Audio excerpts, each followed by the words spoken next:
The orange that changed everything. The rain fell in steady sheets across downtown Seattle, turning the busy streets into rivers of reflected neon and blurred headlights.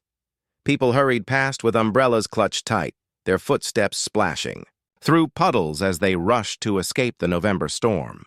The city seemed to move in fast forward, everyone eager to reach somewhere warm and dry, all except for one small figure standing perfectly still on the corner of 5th and Pine.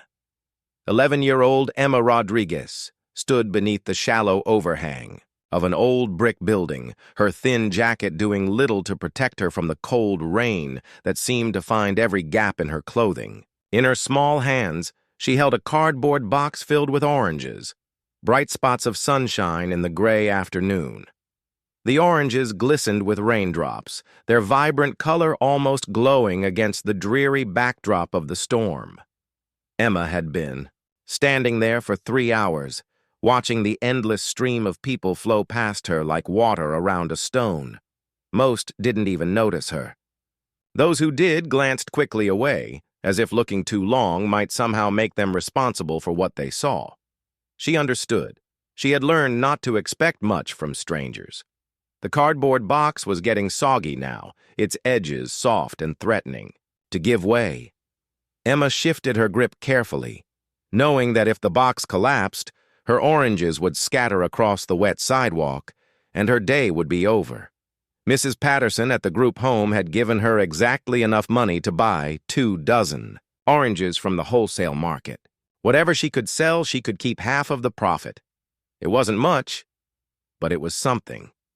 Emma had been at Riverside Children's Home for 2 years now, ever since her grandmother had passed away. Her parents had died in a car accident when she was 6, leaving her in the care of Abuela Maria, who had loved her fiercely despite having very little to offer. When Abuela's heart finally gave out, Emma found herself alone in a world that seemed to have no place for a quiet girl who spoke Spanish as well as English and dreamed of one day becoming a teacher. The group home wasn't terrible.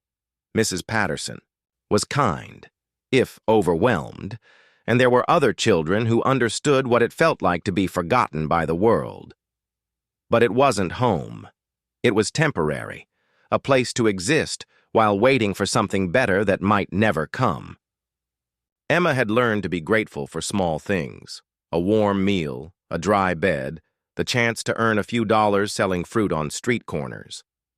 As the afternoon grew later and the rain showed no signs of stopping, Emma's hope began to fade like the light in the gray sky above. She had sold only 4 oranges, barely enough to cover what she had spent on them.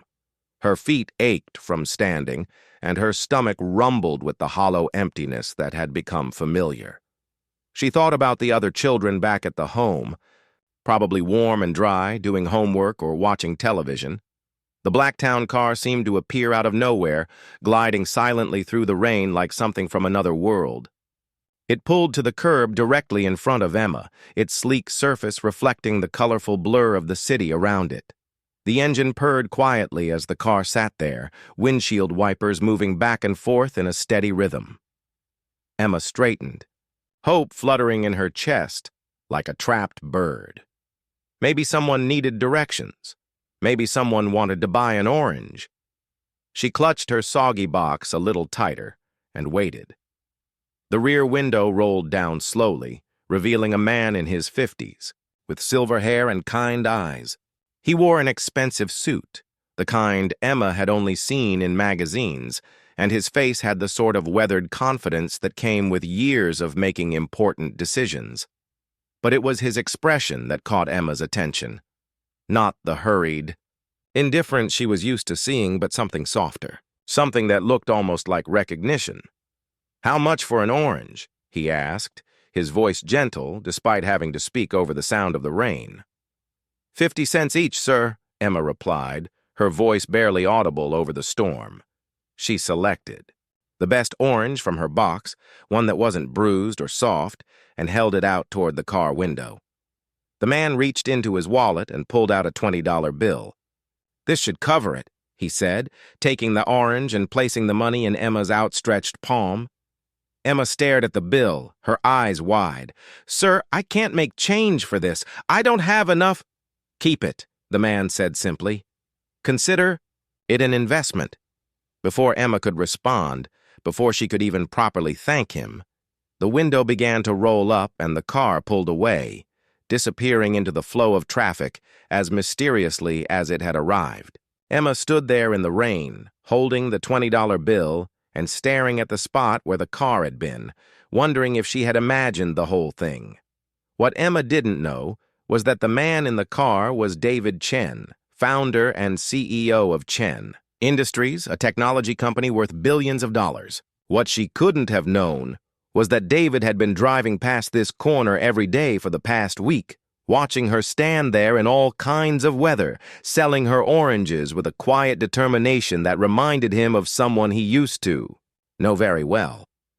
35 years earlier, a different child had stood on a different corner in this same city. That child had been David himself, newly arrived from Taiwan with his mother, selling flowers that his mother made from scraps of fabric.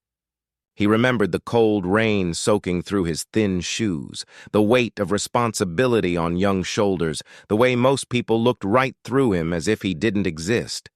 He also remembered the one person who hadn't looked away, Mrs. Sarah. Williams had been her name, an elderly teacher who bought a fabric flower from him every Friday on her way home from the elementary school where she worked. She never just handed over the money and walked away. She would ask about his day, about his dreams, about whether he was keeping up with his studies. She would tell him that education was the most powerful tool anyone could possess, and that, if he worked hard enough, there was no limit to what he might achieve. Mrs. Williams had been right, but it had taken David decades to truly understand the gift she had given him. It wasn't just the weekly dollar for a fabric flower, though that had helped feed his family. It was the belief. It was the way she had looked at a small immigrant boy selling flowers on a street corner and seen potential instead of poverty. Now, sitting in his office high above the city, David Chen made a phone call that would change everything. "Mrs. Patterson," he said when the director of Riverside Children's Home answered. "My name is David Chen. I believe you have a young girl named Emma Rodriguez living there. I'd like to discuss setting up an educational fund for her." The conversation that followed was long and detailed. David learned about Emma's dreams of becoming a teacher, about her excellent grades despite all the upheaval in her life, about her quiet leadership among the other children at the home. He learned that she had been selling oranges not for spending money, but to save up for a school field trip that the home couldn't afford to pay for. By the end of the call, David had established not just an educational fund for Emma, but a scholarship program for all the children at Riverside Home. He arranged for tutors, for college prep courses, for internships at his company for those interested in technology. He created opportunities that would ripple outward for years to come. But perhaps most importantly, he made sure that Emma would never have to stand in the rain selling oranges again. Not because there was anything wrong with honest work, but because she deserved the chance to focus on her studies and her dreams. 3 weeks later, Emma sat in the warm library at Riverside Home, working on her homework at a proper desk with a good lamp and all the books she could need. Outside, rain fell against the windows, but she was safe and dry and thinking about her future. She still had that orange the kind man had bought from her, now dried and sitting on her windowsill as a reminder that sometimes, when you least expect it, the world reveals its capacity for surprising kindness. She didn't know the stranger's name or his story, but she understood, with the wisdom that comes from hardship, that his gift had been about more than money. It had been about being seen, being valued, being told that her dreams mattered. And someday, when she became the teacher she longed to be, she would remember to look for the children others might overlook, to offer them the same precious gift of belief that had transformed her own life on a rainy afternoon in November.